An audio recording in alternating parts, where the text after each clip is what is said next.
నమో తస్స భగవతో అర్హతో సమ్మా సంబుద్ధస్స. ఈరోజు మనం సుత్త నిపాతలోని మహామంగళ సూత్రం గురించి చెప్పుకుందాం. మంగళం అంటే శుభాలు, మంచి చేసేవి. ముఖ్యంగా ఈ సూత్రంలో గృహస్థులకి 38 మంగళాల గురించి బుద్ధుడు చెప్తాడు. ఒక రకంగా చెప్పాలంటే ఇది గృహస్థులకి ఒక చిన్న కరదీపిక లాంటిది, అంటే హ్యాండ్ బుక్ లాంటిది అనమాట. ఎలా జీవించాలి అన్నది ఈ సూత్రం నేర్పిస్తుంది. దీనికి ఒక బ్యాక్గ్రౌండ్ స్టోరీ కూడా ఉంది. అదేంటంటే, ఒక చోట ప్రజల మధ్య ఒక చర్చ మొదలైంది. అసలు మంగళం అంటే ఏంటి, అంటే శుభం అంటే ఏంటి? ప్రజలు 3 వర్గాలుగా విడిపోయి వాదించుకుంటున్నారు. కొంతమంది ఏమో దిట్ట మంగళం అంటారు, అంటే దృశ్యవాదులు అన్నమాట. వీళ్ళు ఉదయాన్నే మంచి దృశ్యాన్ని, అంటే ఉదాహరణకి పచ్చని చెట్టు, నిండుకొండ, లేకపోతే ఆవుని చూడటమే మంగళమని వీళ్ళు నమ్మేవాళ్ళు. అంటే ఈ శకునాలను నమ్మేవాళ్ళు ఉంటారు కదా, అట్లా. రెండో వాళ్ళు సుత మంగళం అంటారు. వీళ్ళు శ్రవణవాదులు. ఉదయాన్నే మంచి మాట లేకుంటే శబ్దాన్ని, ఉదాహరణకి ఏదైనా మంచి జరగాలి, లేకపోతే శుభం జరగాలి, జయం జరగాలి అని వినడమే మంచి మంగళమని వీరు వాదించేవారు. ఇక మూడో వారు స్పర్శ అనుభవవాదులు. వీళ్ళనే ముత మంగళం అంటారు. మంచి సువాసన, రుచికరమైన ఆహారం లేదా మృదుమైన స్పర్శ, అంటే పువ్వులు, కొత్త బట్టలు పొందడమే మంగళమని వీరి నమ్మకం. ఇట్లా రకరకాల గురువులు రకరకాల మంగళాల గురించి, ఇది చేస్తే మంగళం, అది చేస్తే మంగళం. సో ఇది 12 ఏళ్ళు జరిగింది ఇట్లాగా. చాలామంది అసలు సరైన మంగళం ఏంటో కూడా తెలుసుకోలేకపోతున్నారు. వాళ్ళు విడిపోయి నేను చెప్పింది కరెక్ట్ అంటే నేను చెప్పింది కరెక్టు అని వాళ్ళలో వాళ్ళు వాదించుకోవడం కూడా మొదలుపెట్టారు. ఇలా 12 సంవత్సరాల పాటు ఈ దేవతల్లో కూడా ఈ చర్చ కొనసాగింది. కానీ ఎవ్వరూ సరైన సమాధానం చెప్పలేకపోయారు. చివరికి ఒక దేవత భగవానుణ్ణి గురించి తెలుసుకొని ఆయన అడుగుదామని వస్తుంది. ఆ విధంగా ఆ దేవత వచ్చి భగవానుడిని ప్రశ్నలు అడిగి భగవానుడు ఈ ధమ్మోపదేశం చేస్తాడు. ఈ సూత్రం ఇలా మొదలవుతుంది: నేను ఇలా విన్నాను అని. ఇక్కడ వచ్చే అన్ని సూత్రాలు కూడా ఈ విధంగానే మొదలవుతాయి, నేను ఇలా విన్నాను అని. ఎందుకంటే భగవానుడి ద్వారా వేరే భిక్షువు విన్నదాన్ని గ్రహించి దాన్ని ఇక్కడ చెప్పడం జరిగింది. ఒక సమయంలో భగవానుడు శ్రావస్తి అంటే అనాథ పిండికుడు అనే ఒక గృహస్థుడు ఎంతో శ్రద్ధతోటి ఈ శ్రావస్తిలో ఈ జేతవన విహారాన్ని కొని దాన్ని దానంగా ఇస్తాడు. అనాథ పిండికుడు అంటే అనాథలకు పిండం పెట్టేవాడు. పిండం అంటే భిక్ష, ఆహారం పెట్టేవాడు. అతనికి పూర్వనామం వచ్చేసి సుదత్తుడు. అతడు బౌద్ధాన్ని గ్రహించకముందు మామూలుగా ఈ ధర్మకార్యాలు చేస్తూ ఉండేవాడు. కానీ బౌద్ధాన్ని గ్రహించాక జేతరా కుమారునికి చెందిన ఈ తోటను కొన్నాడు. అక్కడ ఒక ఆరామాన్ని నెలకొల్పాడు. అప్పట్లోనే దాన్ని కొనడానికి 54 కోట్ల పైగా ఖర్చు పెట్టాడు అనేది చూడొచ్చు. అంటే విహారం నిర్మించడానికి, ఆ స్థలం కొనడానికి మొత్తం కలిపి. దీనినే తర్వాత జేతవనం అని కూడా పిలిచారు. ఆ ఆరంభంలోనే బుద్ధుడు తన అత్యధిక వర్షావాసాలను గడిపాడు. ఇక్కడే ఆయన అనేక ఉపన్యాసాలు, సంభాషణలు కొనసాగించాడు. ఇక్కడే ఆయన జీవితంలోని అనేక సంఘటనలు సంభవించాయి. తోటి భిక్షువులు వదిలివేసిన రోగిష్టి భిక్షువుకి బుద్ధుడు ఉపచర్య చేసింది, సేవ చేసింది ఇక్కడే. ఆ వదిలివేసిన భిక్షువులకు ఆయన ఇలా సలహా ఇచ్చాడు: భిక్షువులారా, నాకు సపర్య చేసే భిక్షువులు ఎవరైనా అంటే చేయాలనుకునే వాళ్ళు వారంతా రోగులకి చేయండి అని అర్థం. ఇక్కడే బుద్ధుడు తన అనిశ్చిత ధమ్మాన్ని కూడా బోధించింది. కిసా గౌతమి తన చనిపోయిన బిడ్డతో బుద్ధుని కడకు బ్రతికించమని వచ్చినప్పుడు, ఎవరి ఇంటిలో అయితే ఎప్పుడు ఎవరు చనిపోలేరో వారింటికి వెళ్ళి మంచిగా కొన్ని ఈ ఆవగింజలు లేకపోతే నువ్వు గింజలు తెమ్మని ఆమెను బుద్ధుడు కోరాడు. సో ఇదంతా కూడా ఈ చేతవనంలోనే జరిగింది అన్నట్లుగా మనకి హిస్టరీ చెప్తుంది. ఆ ఆరంభంలో ఉన్నప్పుడు ఒకనాటి రాత్రి చివరి జాములో చేతవనాన్ని అంతటిని తన తేజస్సుతో ప్రకాశింపజేస్తూ ఒక దేవపుత్రుడు భగవానుని సన్నిధికి వచ్చాడు. భగవానుని సమీపించి ప్రణామం చేసి ఒక పక్కన నిలబడ్డాడు.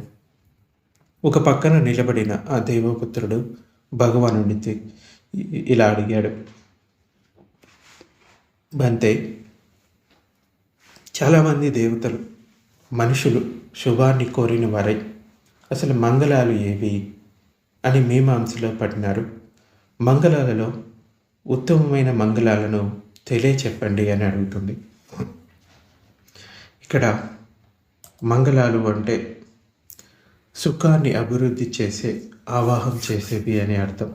అంటే ఏవి పాటించడం వలన మన జీవితంలో సుఖం పెరుగుతుంది, దాన్ని పెంచుకోవచ్చు, సంతోషంగా జీవించవచ్చు అన్న అర్థంతో తీసుకోవాలి. అప్పుడు భగవానుడు ఈ ధమ్మోపదేశాన్ని మొదలు పెడతాడు. మొదటిది మూర్ఖులకి దూరంగా ఉండటం. ఇక్కడ మూర్ఖులు అంటే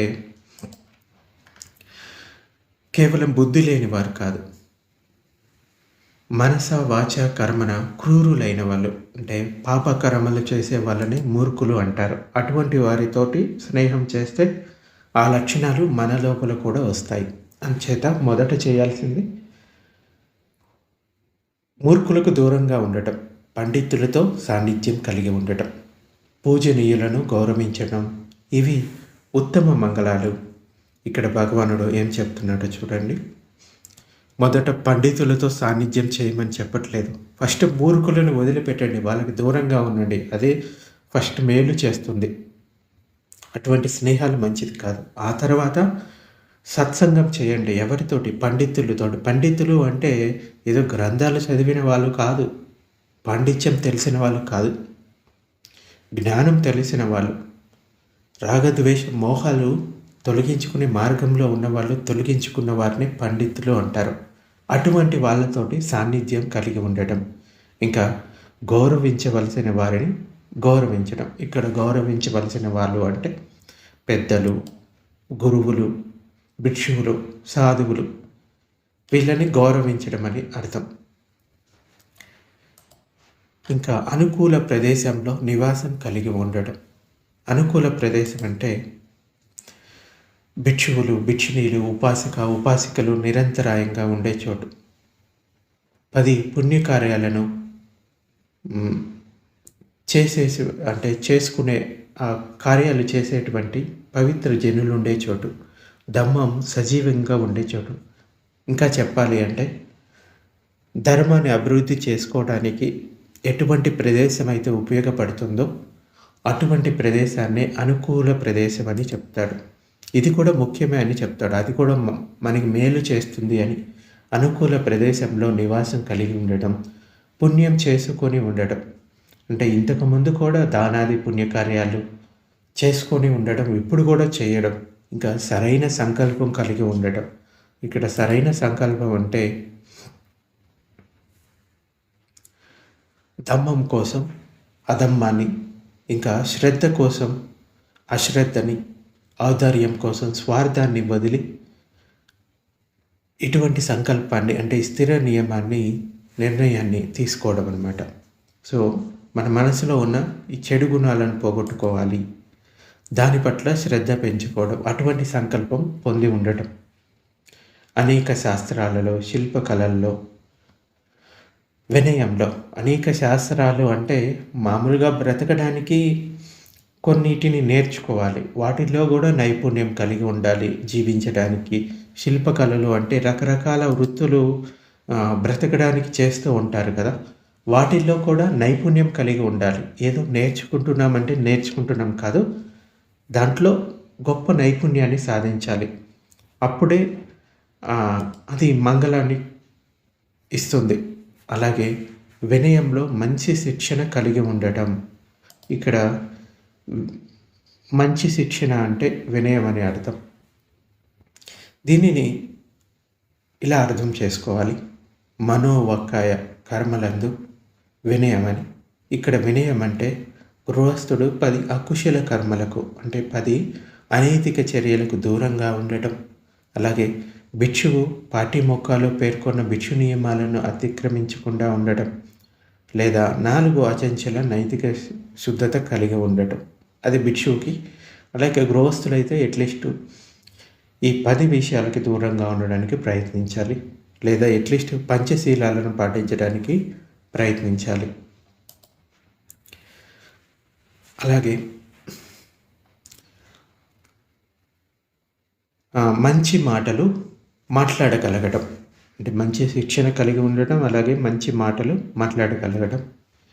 తల్లిదండ్రులకి సేవ చేయటం, భార్య బిడ్డలను పోషించడం, స్వచ్ఛమైన పనులు చేయటం ఇవి ఉత్తమ మంగళాలు. దానం, బంధువులకి సహాయం చేయడం, అనిందితమైన పనులు చేయడం ఇవి ఉత్తమ మంగళాలు. పాపకార్యాల పట్ల విముఖత, మద్యపానం చేయకుండుట, కర్తవ్యముల పట్ల జాగరూకత ఇవి ఉత్తమ మంగళాలు. పెద్దల ఎడల గౌరవం, వినయం, లభించిన దాని పట్ల సంతృష్టి, సహాయపడిన వారి పట్ల కృతజ్ఞత, సమయానికి ధర్మాన్ని వినడం ఇవి ఉత్తమ మంగళాలు. పెద్దల ఎడల గౌరవం కలిగి ఉండడం అంటే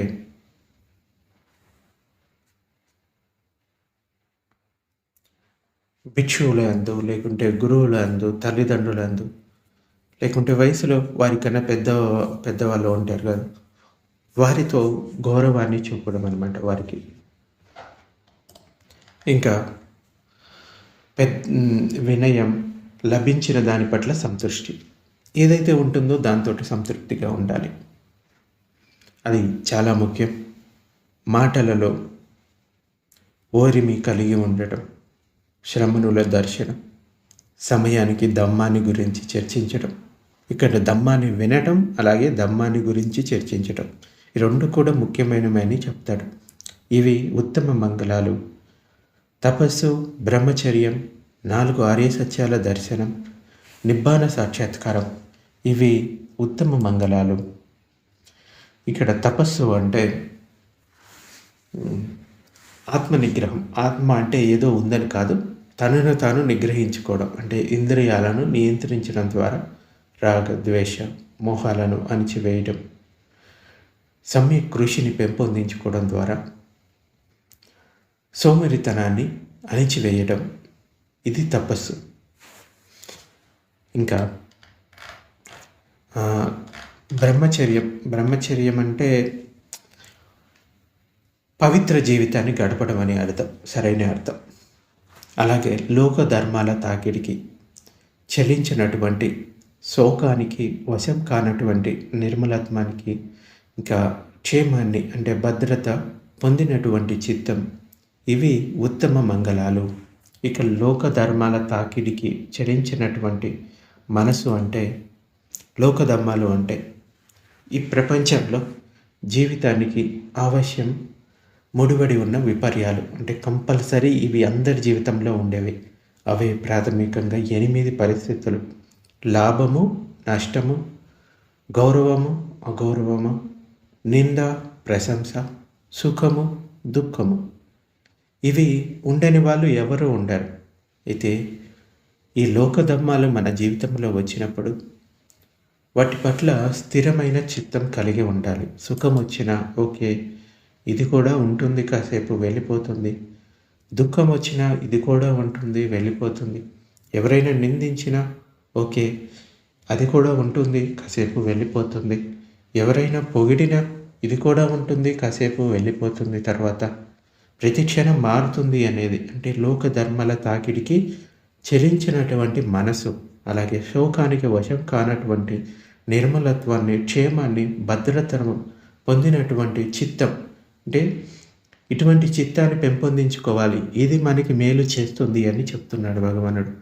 ఈ 38 మంగళ ఆచరణాలను కలిగి ఉన్నవాళ్ళు జీవితంలో ఎక్కడ అపజయం పొందరు. అన్ని చోట్ల స్వస్థత చేకూరుతుంది. ఇవే ఆ ఉత్తమ మంగళాలు.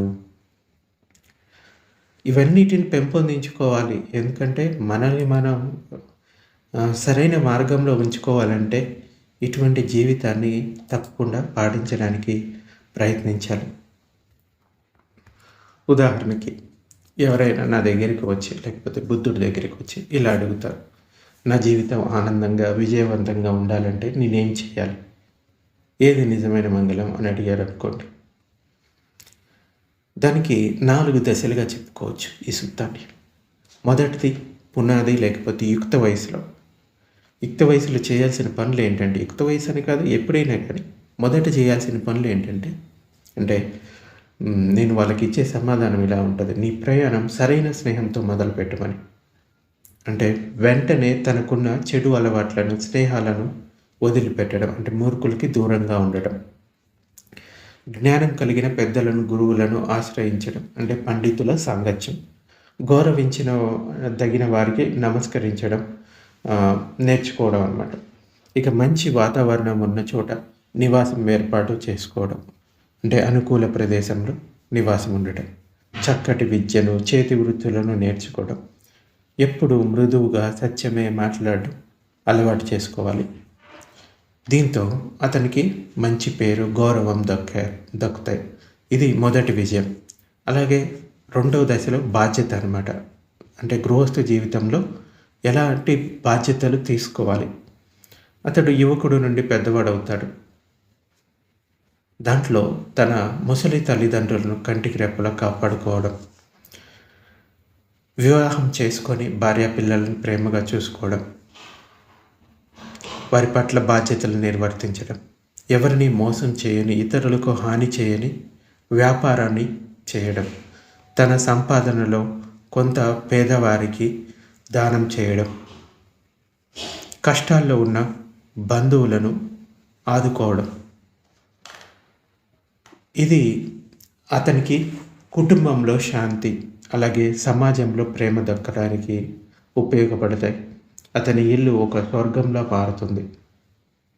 మూడవ దశలో వ్యక్తిత్వానికి సంబంధించింది. ఇది అంటే నైతిక జీవితానికి సంబంధించింది.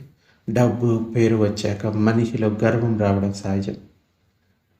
అప్పుడు భగవానుడు చెప్పిన విషయాలను ఒకసారి గుర్తు చేసుకోవాలి. అదేంటంటే, పాపకార్యాలకు మనసులో కూడా చోటు ఇవ్వకూడదు. మద్యపానానికి మత్తుకి పూర్తిగా దూరంగా ఉండాలి. ఎంత సంపాదించినా గర్వం లేకుండా వినయంగా ఉండాలి. తనకున్న దానితో సంతృప్తి చెందాలి.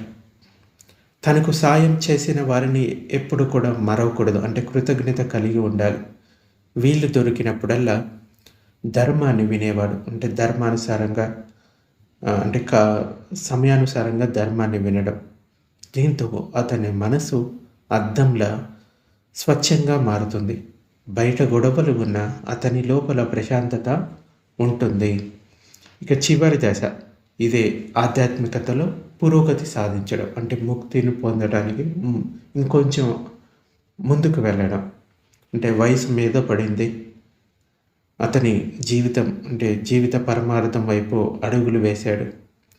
అప్పుడు కష్టాలు వచ్చినప్పుడు ధైర్యంగా సహనంగా ఉన్నాడు. అంటే సహనాన్ని పెంచుకోవడం. ఎవరైనా తప్పులు సరిదిద్దితే కోప్పడకుండా స్వీకరించాడు. దాన్ని విధేయత అంటారు. ఇంకా భిక్షువులను, సాధువులను, సన్యాసులను దర్శించుకునేవాడు. దాని వలన ధర్మానికి సంబంధించిన సందేహాలు పోగొట్టుకోవడం, ధర్మచర్చ చేయడం అనేది జరుగుతుంది. అలాగే జీవిత సత్యాల గురించి, అంటే పుట్టుక, చావు, దుఃఖం గురించి చర్చించేవాడు. కోరికలను అదుపులో ఉంచుకోవడం, అంటే తపస్సు. ఇంకా నిజమైన సుఖం బయట లేదు, లోపలే ఉంది అని అరియ సత్యాలను తెలుసుకోవడం. దాన్ని అరియ సత్యాన దర్శనం అంటారు.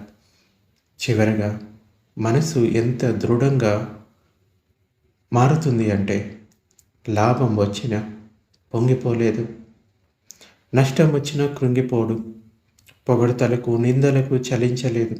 దుఃఖం లేని, భయం లేని అత్యున్నతమైన శాంతిని అంటే నిబ్బానాన్ని పొందుతాడు. ఈ విధంగా ఈ 38 విషయాల్లో ఆల్రెడీ కొన్ని వాళ్ళ జీవితంలో ఉండొచ్చు, కానీ లేని వాటిని పెంపొందించుకోవడానికి ప్రయత్నం చేయాలి. సో ఇది ఈరోజు ప్రవచనం. ఇది ముఖ్యంగా శకునాలను, మూఢనమ్మకాలను నమ్మేవారికి వాటన్నిటిని పక్కన పెట్టేసి ముఖ్యంగా మన ప్రవర్తన మరియు మానసిక స్థితే నిజమైన మంగళమని బుద్ధుడు బోధిస్తాడు. ఆ 38 మంగళాలు నిజంగా మేలు చేస్తాయి. అంతేగాని మూఢనమ్మకాలు, శకునాలు, అయ్యో నాకు ఇది అరిష్టం జరుగుతుంది, నేను ఈరోజు ఇది చూశాను అందువల్లే నాకు ఈ దురదృష్టం, లేకపోతే నా జాతకం బాగాలేదు, ఇది బాగాలేదు అని నమ్మడం వల్ల ఏమీ మారిపోయేది లేదు. అవన్నీ మూఢనమ్మకాలు. కేవలం ఇక్కడ మన సొంత ప్రయత్నంతో మన జీవితాన్ని మనం మార్చుకోవచ్చు. అంతేగాని జరిగిపోయిన విషయాన్ని తలుచుకుంటూ ఇక్కడ ఉండిపోకూడదు. ఈ మంగళాలను పాటించండి. జీవితంలో వచ్చే మార్పులను గమనించండి. మనసుని సురక్షితంగా ఉంచుకోండి. రాగద్వేష మోహాల్లో పడిపోకుండా. అదే మీకు మేలు చేస్తుంది. ఇది ఈరోజు ప్రవచనం.